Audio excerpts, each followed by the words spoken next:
Hi everyone, in today's video I will show you how to reset an iPad to factory settings. So let's get started. First, open the Settings app on your iPad. Then scroll down a little and tap on General.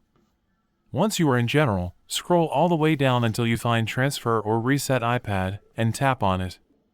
Now you will see a few options, and here you need to tap on Erase All Content and Settings. On the next screen, your iPad will show you a summary of everything that will be removed, like your apps, photos, and settings.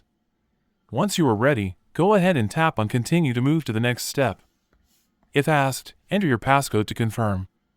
In some cases, you may also need to enter your Apple ID password to turn off Find My iPad and continue with the reset.